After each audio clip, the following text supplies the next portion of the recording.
अस्सलाम वालेकुम स्टूडेंट्स, मैं हूं राव जहां से अपने यूट्यूब चैनल फिजिसिस्ट जहां से के साथ। स्टूडेंट्स, इस लेक्चर में हम थर्मोडायनामिक्स का चैप्टर नंबर 3 डिस्कस करेंगे, जो कि स्टैटिस्टिकल मैकेनिक्स का है। तो हम अपनी बात स्टार्ट करते हैं मीन फ्री पाथ से। Mean free path.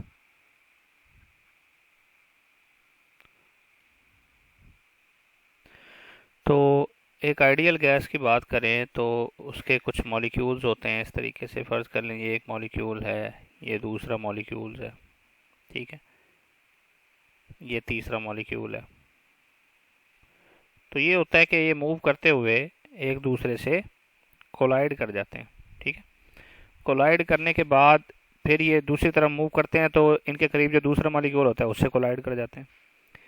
तो कोई सी भी दो सक्सेसिव कोलिजन्स के दरमियान जितना ये एवरेज डिस्टेंस ट्रेवल करते हैं उसको हम कहते हैं मीन फ्री पाथ। यानी एक कोलिजन के बाद दूसरी कोलिजन करने तक ये जितना फासला तय करते हैं पहली कोलिजन से दूसरी कोलिजन तक, ठीक है, बिटवीन टू सक्सेसिव कोलिजन, उसको इसका मीन फ्री पाथ कहते हैं, ठीक है। तो यहाँ पे लिख देता हूँ average distance, average distance travelled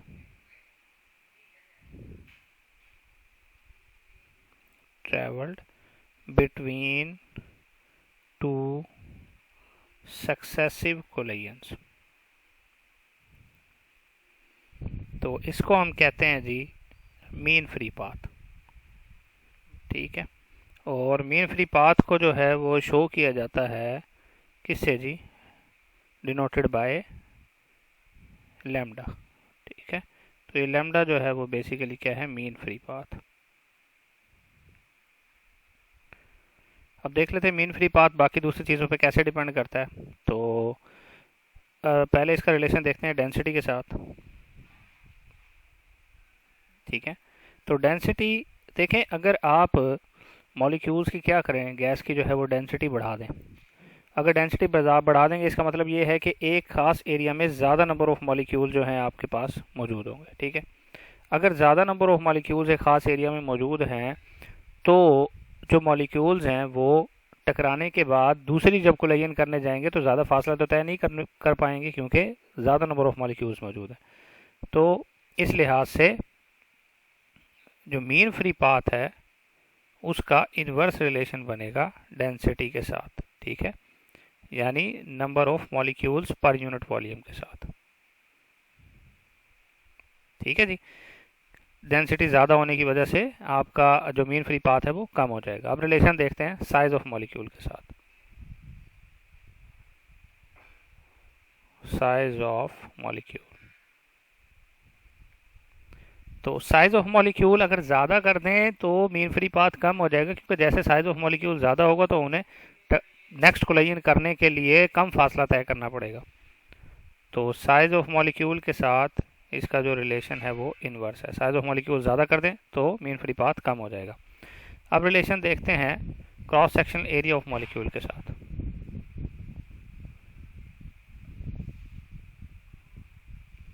cross sectional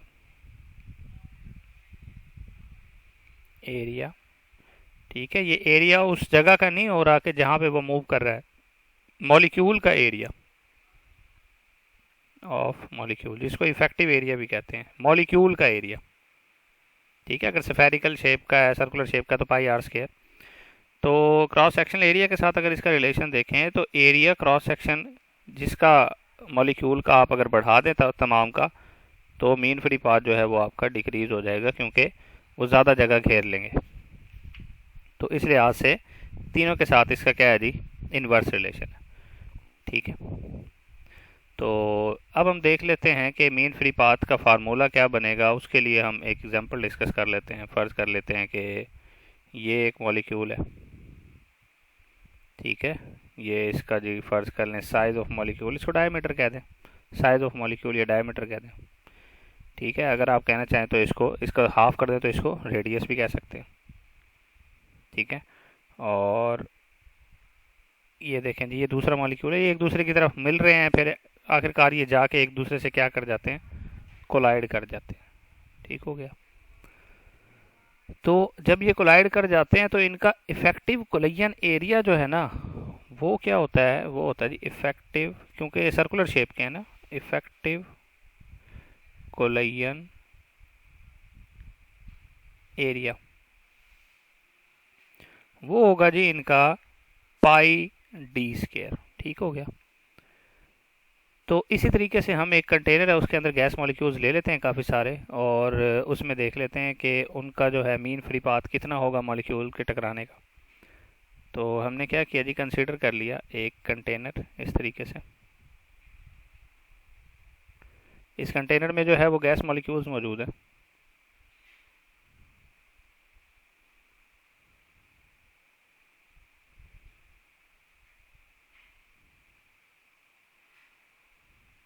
ठीक है जी, गैस मॉलिक्यूल्स मौजूद है काफ़ी सारे इस तरीके से।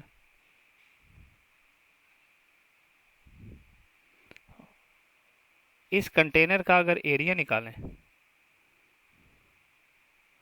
और फिर इसका क्या करें जी, वॉल्यूम निकालें एरिया निकालने के बाद,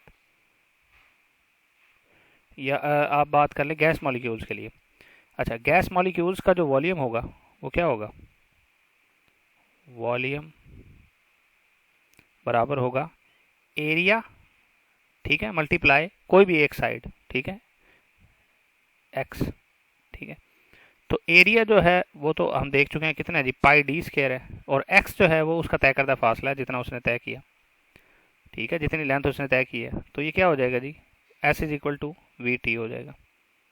ठीक हो गया। तो एरिया आप देख चुके हैं। अगर इसके एरिया की बात करें तो अगर फर्ज कर लें ये वाली जो सरफेस है इसका एरिया बराबर हो आपका पाई डी स्क्वायर के, तो वॉल्यूम कितना हो जाएगा, A x pi D square into V T. ठीक हो गया। तो अब अगर इस तरीके से हो और ये मॉलिक्यूल मूव कर रहे हो और इनका हम मीन फ्री पाथ निकालना चाहें, average distance travel between two successive collision, mean free path निकालना चाहें, तो मीन फ्री पाथ कितना आएगा जी, मीन फ्री पाथ यानी लैम्डा आएगा 1/पाई डी स्क्वायर एन वी। तो ये जो एन वी है इसको मैं यहाँ पे डिफाइन कर देता हूँ कि एन वी क्या है। एन वी है basically number of molecules per unit volume. ठीक हो गया, जिनसे ये कोलाइड कर रहा है। अब ये उस सूरत में था जब आपका जो टारगेट पार्टिकल था वो रेस्ट में था, यानी एक पार्टिकल जो है वो दूसरे पार्टिकल से आके टकराया है, दूसरा वाला रेस्ट में ही है। तो उनका जो है डिस्टेंस जो है जो उसने एवरेज ट्रैवल किया था उसकी बात कर रहे हैं। ये इसमें टारगेट क्या था, टारगेट की वेलोसिटी थी क्या जी, 0। ठीक है, ये उस कंडीशन में था कि जब टारगेट पार्टिकल आपका रेस्ट में और एक पार्टिकल आगे टकराए और उसका मीन फ्री पाथ आप निकालें। अगर टारगेट पार्टिकल भी मूव कर रहा हो फिर आपको एवरेज रिलेटिव वेलोसिटी लेनी पड़ेगी। अगर टारगेट पार्टिकल मूविंग हो, अगर टारगेट पार्टिकल मूविंग हो तो फिर उसकी एवरेज रिलेटिव वेलोसिटी लेनी पड़ेगी, और उसकी वजह से आपका मीन फ्री पाथ का जो फार्मूला है वो हो जाएगा one by pi D square square root of 2 into N V. और एन वी को मैं पहले भी आपके सामने डिफाइन कर चुका हूँ कि एन वी क्या है। तो मीन फ्री पाथ है उस सूरत में जब टारगेट पार्टिकल रेस्ट में हो और जब टारगेट पार्टिकल मूव कर रहा हो, तो दोनों का फार्मूला मैं आपको बता चुका हूँ। अब हम देख लेते हैं मैक्सवेल की वेलोसिटी डिस्ट्रीब्यूशन। ठीक है, मैक्सवेल्स का लॉ ऑफ वेलोसिटी डिस्ट्रीब्यूशन, और उसके मुताबिक जो उसने फार्मूले हमें बताए थे वेलोसिटी के, तो वो हम डिस्कस कर लेंगे। तो Maxwell law of velocity distribution.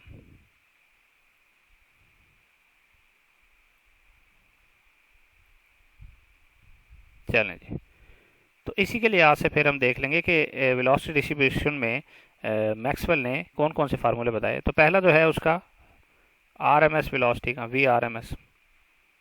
ठीक है, तो वी आर एम एस का जो उसने फार्मूला बताया वो था 3kT/m और इसका स्क्वायर रूट। ठीक है, ये कहाँ से आया, T इज इक्वल टू 2/3 के into half m v square, जो टेम्परेचर का हमने फार्मूला बनाया था उससे निकाला है। दूसरा जो फार्मूला था वो है उसकी एवरेज वेलोसिटी का। Average velocity, average velocity V average, इसका जो फार्मूला उसने निकाला एवरेज वेलोसिटी का वो था 8 के टी ओवर पाई एम। 8 के टी ओवर पाई एम। अब ये एवरेज वेलोसिटी है, ठीक है, ये रूट मीन स्क्वायर स्पीड नहीं है। ठीक हो गया। नेक्स्ट है मोस्ट प्रोबेबल वेलोसिटी, जो कि सबसे ज़्यादा प्रोबेबल है कि ये वेलोसिटी होगी उनकी। मोस्ट प्रोबेबल जो वेलोसिटी है जिसको हम कह सकते हैं जी वी पी, उसका जो फार्मूला निकाला गैस मॉलिक्यूल्स के लिए 2 के टी ओवर एम। ठीक है जी। तो ये चीज़ें आपने जो है वो याद रखनी है। ठीक है। यहाँ पे अगर इन तीनों के दरमियान रिलेशन देखना चाह रहे हैं तो वी आर एम एस जो है उसकी वैल्यू सबसे ज़्यादा होती है, वी एवरेज जो है उससे थोड़ी कम होती है, और इनमें सबसे कम जो है वो मोस्ट प्रोबेबल वेलोसिटी होती है। मोस्ट प्रोबेबल इसीलिए कम रखी है ताकि इससे कम कंसीडर ना ही करें, जितनी कंसीडर करें मोस्ट प्रोबेबल तो वो लाजमी उतनी तो हो। ठीक है। अब हम देख लेते हैं मैक्सवेल की energy distribution, Maxwell Boltzmann energy distribution, Maxwell's energy distribution.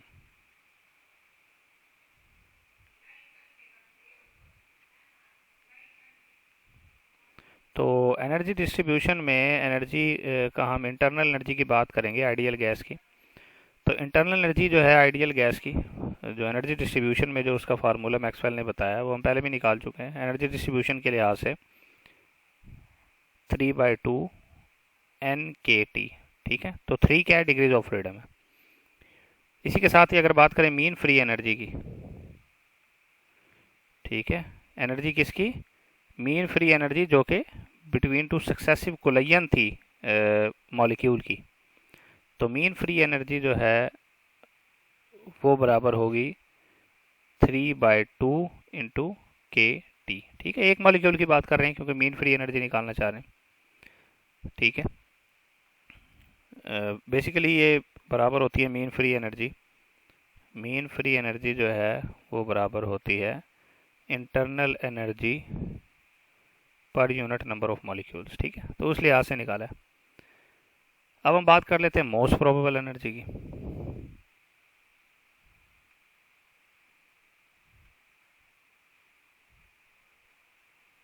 Most probable energy, ठीक है। तो जो मोस्ट प्रोबेबल एनर्जी है उसकी वैल्यू जो कैलकुलेट की है उसको हम ईपी से शो कर सकते हैं, वो बराबर है जी हाफ के टी। अब हाफ के टी तो लाजमी तौर पे होगी ना एनर्जी, बाकी डिसाइड होगा किससे जी, डिग्रीज ऑफ फ्रीडम से। तो डिग्रीज ऑफ फ्रीडम जितने होंगे उतने यहाँ पे मल्टीप्लाई होते जाएंगे। ठीक है, तो ये आपने याद रखना है। तो अब हम नेक्स्ट पोर्शन की बात करते हैं जो कि ब्राउनियन मोशन है।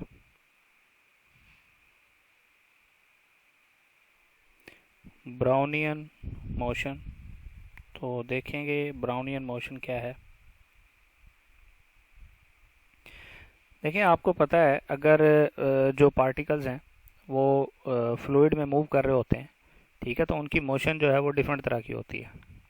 तो हम यहाँ पे एक ऐसी मोशन की बात कर रहे हैं कि जैसे मिसाल के तौर पे एक पार्टिकल है, ये पार्टिकल है, ठीक है, इसी तरह के काफ़ी सारे जो हैं वो पार्टिकल्स मौजूद हैं, और ये पार्टिकल्स किसके थ्रू मूव कर रहे हैं, एक फ्लूइड के थ्रू मूव कर रहे हैं। फ्लूइड लिक्विड ले लो आप या उसको गैस ले लो, तो इन पार्टिकल्स की एक रैंडम मोशन होगी। ठीक है, अब वो रैंडम मोशन तो होगी लेकिन वो क्या होगा, इन इस फ्लूइड में सस्पेंडेड नज़र आएंगे। ठीक है, तो एक तो क्या कि उनकी मोशन क्या हो, रैंडम, और ये पार्टिकल कौन सी हो, ये वो पार्टिकल हो जो सस्पेंड हुए हुए हैं किस में जी, आपके फ्लूइड में या गैस में। पार्टिकल्स सस्पेंडेड इन फ्लूइड है। इन फ्लूइड। तो इन पार्टिकल्स की, इन सस्पेंडेड पार्टिकल्स की जो रैंडम मोशन है इसके अंदर फ्लूइड में, उसको हम कहते हैं ब्राउनियन मोशन। ठीक है, तो हम कह सकते हैं the constant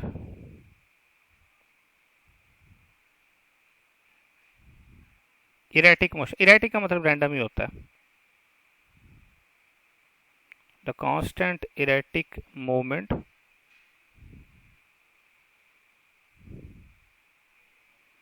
of tiny particles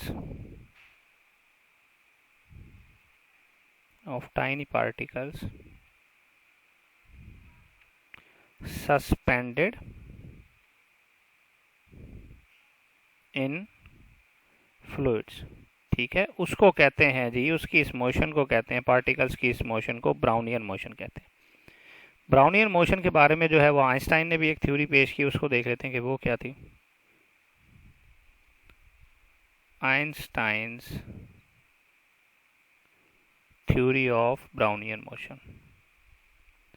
Brownian motion के लिहाज से जो आइंस्टाइन की थ्योरी थी वो ये कहता था कि ये जो छोटे छोटे मॉलिक्यूल्स इसके अंदर मौजूद हैं, ये तमाम मॉलिक्यूल जब फ्लूइड या लिक्विड के अंदर से मूव कर रहे होते हैं तो जो मीडियम है इनका वो तो फ्लूइड हो गया ना।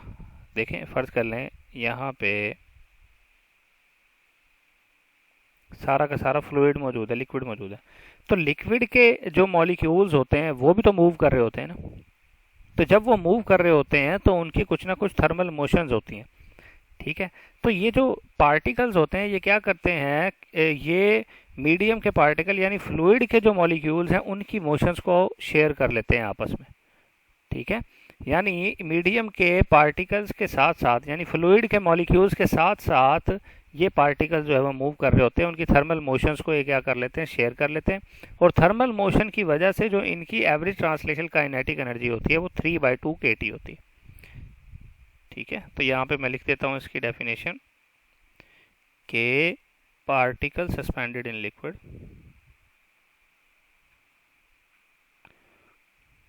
particles suspended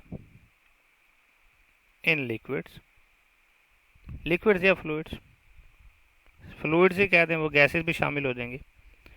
in liquids share thermal motions of medium, share thermal motions of molecules of liquid. ठीक है, मॉलिक्यूल्स का जब यूज़ कर रहा हूँ तो वो मीडियम के मॉलिक्यूल्स हैं, फ्लूइड के हैं। ठीक है, उसकी वजह से जो उनकी एवरेज ट्रांसलेशनल काइनेटिक एनर्जी होती है ना, एवरेज ट्रांसलेशनल काइनेटिक एनर्जी जो होती है वो बराबर होती है 3/2 kT के। ठीक है, और ये जो आइंस्टाइन थ्योरी है ये in accordance with equipartition principle है। ठीक है, तो it holds, it is related with equipartition theorem also, क्योंकि इक्विपार्टीशन थ्योरम में भी हमने यही एनर्जी निकाले थे। ठीक है, तो ये हो गया आपकी ब्राउनियन मोशन। अब ब्राउनियन मोशन जो है वो किस किस चीज़ पे डिपेंड करती है जी। देखिए, ब्राउनियन मोशन जो है वो डिपेंड करती है एवोगैड्रो कांस्टेंट पे। ठीक है जी, एवोगैड्रो कांस्टेंट, एवोगैड्रो कांस्टेंट इस पे डिपेंड करती है। ठीक है, तो देखते हैं एवोगैड्रो कांस्टेंट यानी Na, उस पर डिपेंड करती ब्राउनियन मोशन। यानी जब Na यानी एवोगैड्रो कांस्टेंट जो है वो इनफाइनाइट होगा। ठीक है, तो अब ये तो रैंडम मोशन का नाम है ना, ब्राउनियन मोशन। जब एवोगैड्रो कांस्टेंट जो है वो इनफाइनाइट होगा तो आपके जो मोशन है वो इम्बैलेंस नहीं होगी। ठीक है, तो नो स्टैटिस्टिकल इम्बैलेंस, तो नो स्टैटिस्टिकल इम्बैलेंस, तो इम्बैलेंस होगा ही नहीं। इम्बैलेंस नहीं होगा तो ब्राउनियन मोशन तो जो है वो इरेटिक या रैंडम मोशन होती है ना, तो रैंडम मोशन नहीं होगी, तो इसी वजह से नो ब्राउनियन मोशन। किस सूरत में? जब एवोगैड्रो नंबर या एवोगैड्रो कांस्टेंट जो है वो इनफाइनाइट होगा, उस सूरत में नो ब्राउनियन मोशन। ठीक है, ये पहला केस हो गया इसका। अब बात करते हैं दूसरे केस की। ठीक है, अगर ऐसा हो कि एवोगैड्रो कांस्टेंट जो है वो बहुत स्मॉल हो, तो ब्राउनियन मोशन जो है वो बहुत ज़्यादा होगी। एवोगैड्रो कांस्टेंट अगर बहुत स्मॉल हो तो ब्राउनियन मोशन यानी इरेगुलर मोशन वेरी लार्ज, तो इरेगुलर मोशन जो है वो बहुत ज़्यादा होगी। ठीक है, और इसी तरीके से मतलब कि अगर ब्राउनियन मोशन बहुत ज़्यादा हो रही हो तो हमें ये भी पता चल सकता है कि एवोगैड्रो कांस्टेंट जो है ना वो बहुत स्मॉल है। ठीक है, तो ये कुछ कंडीशंस जो हैं वो यहाँ पे बता दी गई हैं। अब बात कर लेते हैं ये डिफ्यूजन की।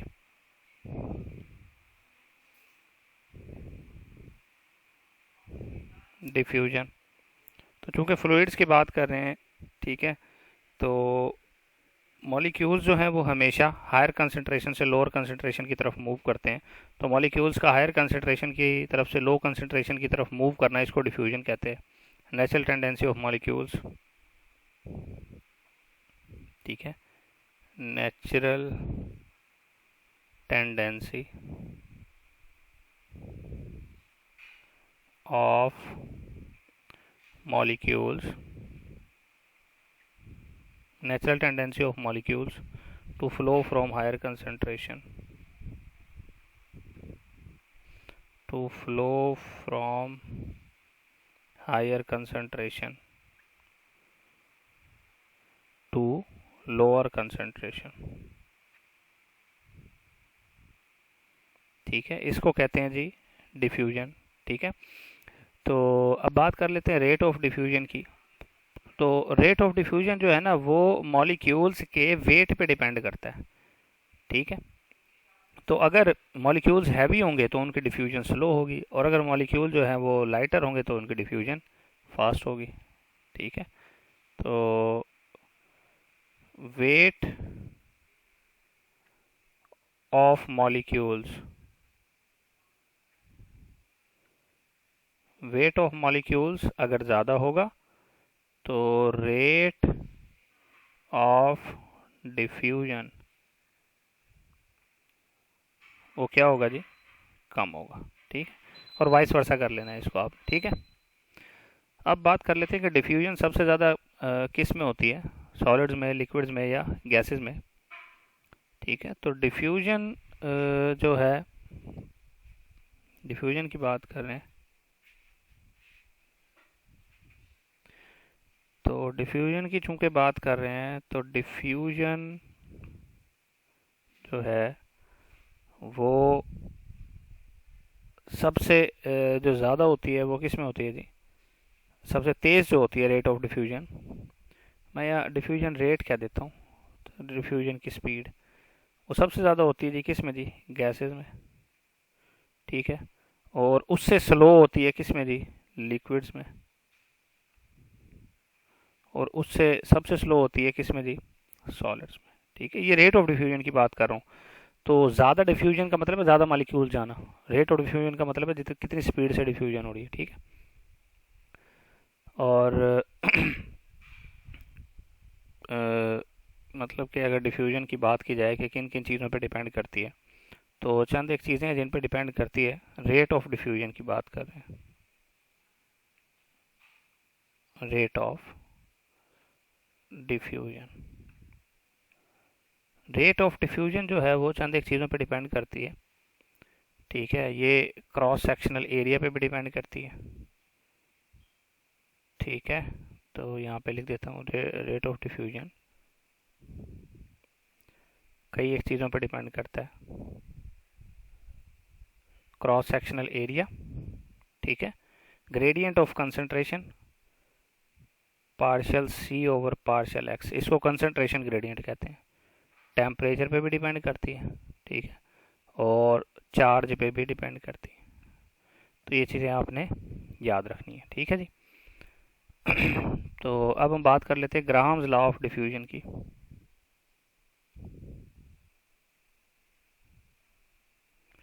Graham's law of diffusion, diffusion के हवाले से ग्राहम ने जो है वो कौन सा लॉ पेश किया।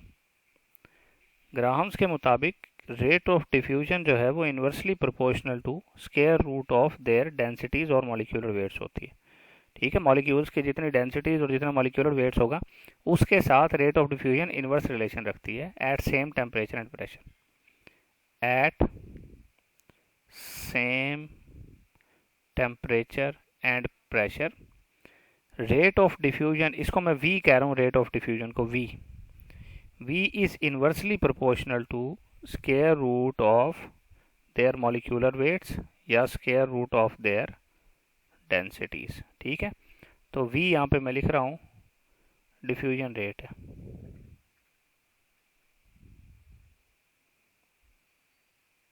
डिफ्यूजन रेट, ठीक है, अगर टेम्परेचर और प्रेशर जो है यहाँ पे कांस्टेंट रखे जाएं।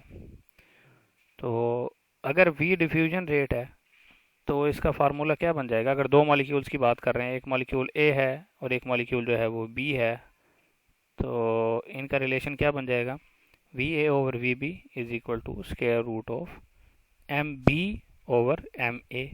ये मॉलिक्यूलर वेट के साथ इसका रिलेशन हो गया रेट ऑफ डिफ्यूजन ए और बी के लिहाज से। ठीक है, इसी तरीके से हम डेंसिटी के साथ भी लिख सकते हैं V A over V B. V A और वी बी, ये याद रहे कि ये rate of diffusion of particle A, rate of diffusion of particle B, rate of diffusion of gas A या rate of diffusion of gas B, different gases की या different particles की। ठीक है, तो density of B, density of gas A. ठीक है जी, तो ये आपने जो है वो याद रखना है। तो ये हमारा स्टैटिस्टिकल मैकेनिक्स का चैप्टर है। इसके हवाले से कोई सवाल हो तो आप हमसे पूछ सकते हैं। नेक्स्ट वीडियो तक के लिए अल्लाह हाफ़िज़।